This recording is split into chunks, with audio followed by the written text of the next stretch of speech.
Bonjour à toutes et à tous et bienvenue dans la tour de commandement, et ben ici Thibaut, voilà, qui est là en mode barbu, aujourd'hui barbu du confinement, voilà, en test capillaire. Donc oui, je suis là pour une annonce un petit peu spéciale, c'est une annonce de recrutement, et oui parce que la tour de commandement en fait est en train de grandir à très grande vitesse au niveau de sa communauté, et je pense que vous vous rendez compte, on arrive près des 3000 abonnés là actuellement, on s'en approche très très vite. Et du coup, on a besoin de votre aide, on a besoin de trouver des personnes qui sont motivées, non pas pour faire les vidéos, puisque bon, ça pour le moment je m'en occupe et ça se passe bien, il paraît. Pareil pour les lives, donc du coup, de quoi je veux parler? Eh bien, vous le savez, on a un Discord qui est plutôt actif, actuellement on vient de dépasser les 800 membres sur le Discord, et vous êtes extrêmement actifs dessus. Alors bien sûr, du coup, on a recruté des nouveaux judges, voilà, donc maintenant on a une petite quinzaine carrément à pouvoir répondre à vos questions. Généralement, ça se fait quand même très vite et de manière très complète, donc là déjà on est plutôt content, l'équipe s'est bien se renforcer de ce côté-là, ça marche bien. Mais il y a un autre côté où, si vous ne le savez pas, eh bien, vous allez peut-être tomber sur le cul et vous dire « Mais attends, mais c'est génial !» Ou alors « Attends, ça sert à quoi, d'accord ?» Ce sont les decks évaluators. Les decks évaluators, en fait, je les ai présentés dans ma vidéo qui présentait les power level. Donc du coup, là, je vais essayer de mettre une petite étiquette. Donc voilà, c'était la vidéo qui présentait les niveaux de puissance, en fait, notre propre échelle de niveau de puissance qui se rapprochait de certaines qui existaient déjà, mais de manière plus détaillée et de manière, on va dire, plus poussée. Mais on s'est rendu compte, à ce moment-là, quand on avait mis en place cette échelle, c'était durant le premier confinement, c'était au mois de mai qu'on avait sorti cette échelle-là, que le problème c'est que les gens n'arrivaient pas toujours à bien évaluer à quel niveau de puissance était leur deck. Et donc on s'est dit, plutôt que de mettre en place un simple système de cases à cocher qui n'est absolument pas possible à mettre en place, puisque selon les decks, les stratégies ça ne fonctionne pas, eh bien il fallait que chaque deck soit évalué de manière individuelle par un groupe de personnes qui s'y connaissaient suffisamment en commandeur et qui avaient des expériences suffisamment différentes dans le commandeur pour avoir un avis extrêmement objectif, extrêmement complet. Et c'est de là qu'en sont venus les decks évaluators qui nous aidaient déjà à la base pour le GUNEC, notre fameux guide utile de notation et d'équilibrage du commandeur. Eh bien, ils nous ont aidés pour ça, et en plus derrière, ils se sont vus attribuer la tâche, eh bien, d'évaluer ces decks-là, en fait, d'évaluer les decks que les gens nous soumettent. Et du coup, actuellement, on a un channel sur le Discord qui s'appelle Évaluation Deck, sur lequel vous soumettez votre deck, vous expliquez la stratégie, etc. Vous vous donnez votre decklist, et ensuite, derrière, les decks évaluateurs passent à plusieurs sur le deck, ils en discutent ensemble, et ils vous donnent une note finale en expliquant pourquoi est-ce qu'il a la note. Point. Voilà. Donc, le niveau de puissance, voilà, c'est pas une punition, comme on dit. Il y a des gens qui disent oui, mais attends, moi je voulais que mon deck soit un 8, mais c'est que un 7, c'est pas normal et tout ça. Là, oui, mais nous on a évalué selon des termes précis. Voilà, on sait qu'est-ce qu'on cherche en fait dans les decks généralement, quel genre de combo est-ce qu'on peut rechercher sur telle ou telle stratégie, quelles sont les cartes qui peuvent manquer, etc. Donc du coup, ça demande une connaissance assez vaste du commandeur. Ce qu'il faut savoir, c'est qu'on était parti, on était une petite dizaine dans l'équipe au départ, sachant que déjà il y a moi et Emeric qui déjà, nous on a des rôles différents, enfin on a des rôles supplémentaires en bonus. Je veux dire, il paraît que moi je fais des trucs en dehors d'évaluer des decks, donc du coup c'est vrai que j'ai pas beaucoup de temps à passer dessus en ce moment. Emeric pareil, il fait de la modération aussi, donc c'est vrai que l'équipe elle s'est un petit peu restreinte, il y a certaines personnes qui ont dû partir, qui n'étaient pas forcément à l'aise dans l'équipe, ou pour des raisons personnelles qui n'ont pas pu rester. Et ensuite, derrière, il y a aussi nos contraintes personnelles. Je veux dire, il y a des moments où on n'est pas disponible, ou pendant plusieurs jours d'affilée, on n'a pas le temps, du temps à allouer à ce genre d'évaluation, qui prend quand même du temps, il faut le dire. Mais on a besoin de personnes pour renforcer l'équipe, parce qu'actuellement, vous êtes de plus en plus nombreux à venir sur le Discord et à balancer pas mal de listes. Alors, heureusement, vous ne spammez pas non plus. Je veux dire, voilà, on n'est pas avec des gens qui spamment tous les jours une nouvelle liste, etc. Mais je veux dire, vous êtes très très nombreux, je veux dire 800 personnes, ne serait-ce que si déjà un quart d'entre vous s'amusaient à donner des decklists régulièrement, on serait très vite débordé, et heureusement ce n'est pas le cas. Mais du coup, on est en train de mettre en place un nouveau système pour que ce soit plus rapide au niveau de l'évaluation de deck, et un peu moins fouillis que Discord, donc ça arrivera beaucoup plus tard, pas tout de suite, mais on a besoin de nouvelles personnes en fait pour bosser en équipe avec elles, pour que éventuellement elles apportent quelque chose à l'équipe des deck évaluators. Donc bon. C'est un vrai problème avec notre population de Discord qui augmente et qui augmente en flèche en fait. C'est pas juste, voilà, une petite augmentation, c'est vraiment actuellement, on a de plus en plus de gens qui nous rejoignent tous les jours, je crois qu'actuellement on arrive quasiment à une dizaine de personnes par jour en plus, ce qui est énorme en soi, et du coup, peut-être que d'ailleurs certains d'entre vous vont découvrir le Discord et les services qui y sont proposés comme les decks évaluators, grâce à cette vidéo, donc du coup il y en a peut-être encore qui vont arriver sur le Discord, donc voilà, il faut qu'on prévoie ça.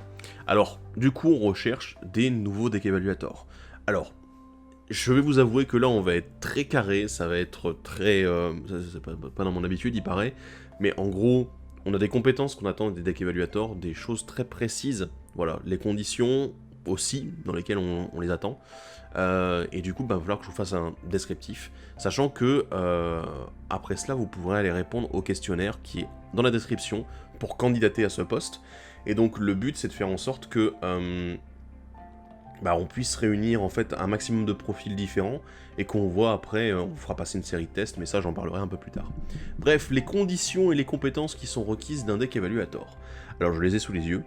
Les conditions, alors déjà il y en a une, impossible à négocier les gars, n'essayez même pas, il faut avoir plus de 18 ans, enfin 18 ans ou plus, quoi. Il faut être majeur, voilà. Il faut avoir accès à Discord et à un micro, parce que oui, les conversations à l'écrit, non, ça ne passera pas. Il faut être relativement disponible, notamment durant les soirées, y compris en dehors du confinement. Parce que là, les gens, il y en a plein qui seront disponibles le soir, je n'en doute pas. Mais il faut absolument que vous soyez disponible en dehors du confinement et qu'on sache que... Alors je vous demande pas de faire un quota horaire, on n'est pas là pour ça, on va pas dire allez hop, tu pointes quand t'arrives et tout. Non, il faut comprendre que c'est un boulot bénévole, mais il faut que vous soyez un minimum disponible, parce que sinon ça sert à rien de vous mettre dans l'équipe en fait. Ok ?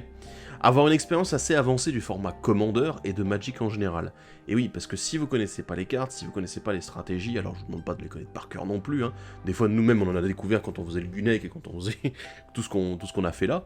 Donc c'est vrai qu'on en apprend tous les jours dans Magic, même via les évaluations de deck, mais il faut quand même déjà avoir des bases solides, il faut connaître quand même un maximum déjà du Commander.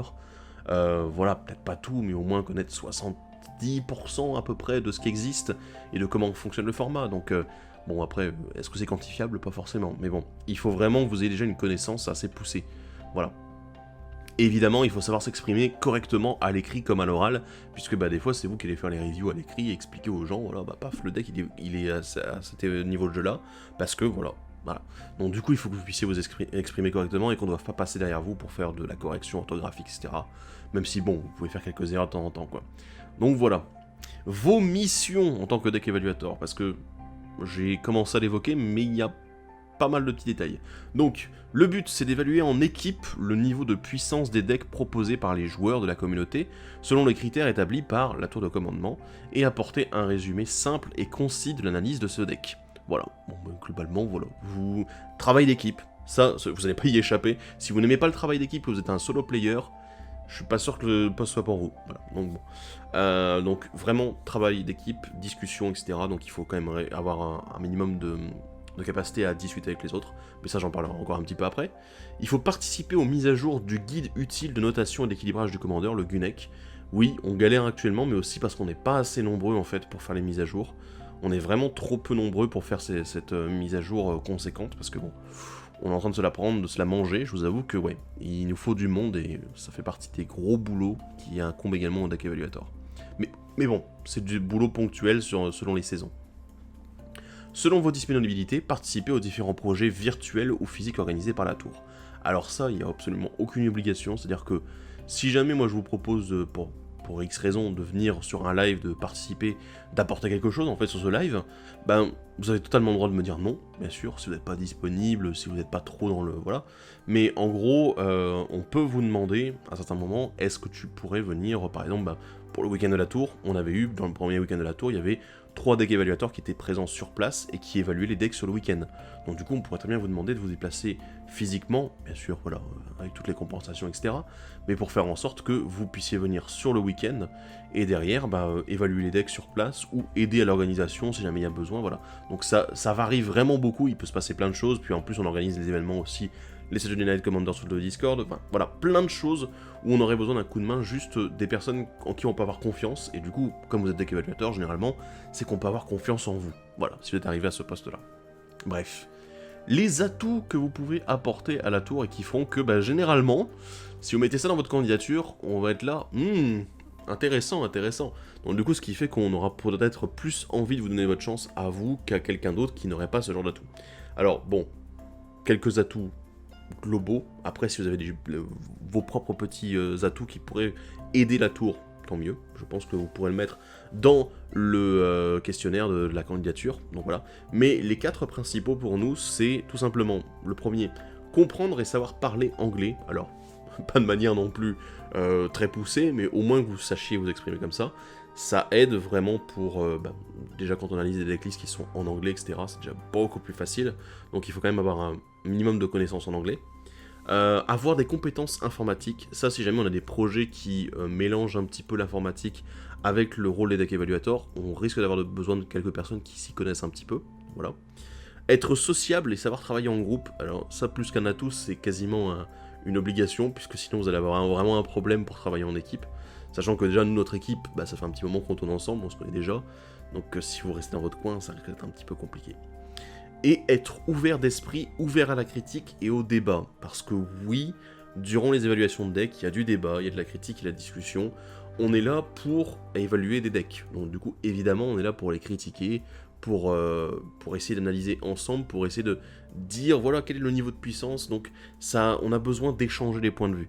Mais si vous n'êtes pas du tout dans cette logique-là, que vous êtes en mode non mais moi voilà, j'ai mon avis, t'as le tien et j'en ai rien à foutre, ça va être compliqué, voilà. Donc plus vous êtes ouvert en fait, et que vous écoutez un peu les autres, et que vous essayez de comprendre, voilà, vous avez de l'empathie en fait, vous arrivez à absorber un peu ce que les autres peuvent dire pour comprendre, analyser, et du coup essayer de vous faire un nouvel avis, ça fonctionne très bien en fait. Donc voilà, vraiment, c'est une qualité indéniable pour devenir deck evaluator. Alors, les modalités pour ce recrutement, eh bien vous avez jusqu'au 25 novembre inclus, donc c'est-à-dire vous avez 2 semaines, puisque là actuellement on est le 11, ah non attendez, le 11, oui, 11, 18, 25, oui c'est bon, j'arrive à compter. Donc du coup vous avez jusqu'au 25 novembre pour répondre au questionnaire de candidature et soumettre du coup votre candidature pour devenir deck evaluator. Après le 25 novembre, eh ben, on va recontacter ceux qui nous ont intéressés en fait, puis dire voilà, bon bah écoute, notre profil nous a intéressés, voilà. Et on va vous faire passer ensuite quelques petites épreuves afin de vérifier du coup si vous correspondez réellement à ce qu'on recherche. Et après, bah voilà, je veux dire, vous allez apprendre sur le tas aussi avec nous, parce que nous on a aussi appris sur le tas, on a fait les choses ensemble, on a discuté ensemble. C'est pour ça que les premières deck évaluations étaient un petit peu, voilà, c'était un peu plus long, il faut le dire, mais aujourd'hui on est un peu mieux rodé, donc du coup vous aurez aussi des choses à apprendre sur le tas. Ne vous inquiétez pas, vous ne devez pas tout savoir et tout savoir faire tout de suite. Bref, si jamais vous avez des amis qui pourraient être intéressés, qui ont une certaine connaissance du commandeur et qui pourraient être intéressés par ce genre de boulot, de petits passe-temps, on va dire, eh bien oui, je vous invite à aller leur partager ça, parce qu'il paraît que ça ne se reproduira pas, qu'on n'en proposera pas non plus très souvent. Généralement, c'est nous qui essayons de trouver les gens, c'est comme ça qu'on a fait pour trouver les premiers deck evaluators. Mais là, du coup, on a besoin réellement de vous pour renflouer un petit peu ces rangs et de faire en sorte d'être plus nombreux pour pouvoir gérer toutes les demandes que les joueurs nous soumettent, parce qu'actuellement, on est un petit peu débordé, je vous l'avoue. Et on fait le boulot, mais du coup, on le fait ça avec l'effectif minimum, quoi. Donc oui, on attend que vous pour nous rejoindre et pour travailler ensemble sur toutes ces decks qui ne demandent qu'à être évalués. Voilà. Bref, j'espère que ça vous intéresse, j'espère que on vous retrouvera dans les candidatures de la tour de commandement pour les decks évaluators. Et si jamais vous avez plus de questions, n'hésitez pas à les poser en commentaire, ça fera toujours du bien, déjà, pour qu'on pose les questions et que tout le monde puisse lire les réponses, ça fait plaisir. Et voilà, écoutez, n'hésitez pas à nous contacter si jamais il y a besoin sur le Discord, ou directement via l'adresse mail de la tour, ou les réseaux sociaux si besoin. Voilà, donc je vous les mets comme d'habitude. Mais en tout cas, voilà, je vous invite, pour ceux qui se posent des questions, à aller au moins vérifier l'épisode qui parle des niveaux de puissance des decks, comme on les a établis durant le mois de mai-juin. Voilà, bref. Je vous laisse, et je vous dis à la prochaine. Salut à tous, bye bye.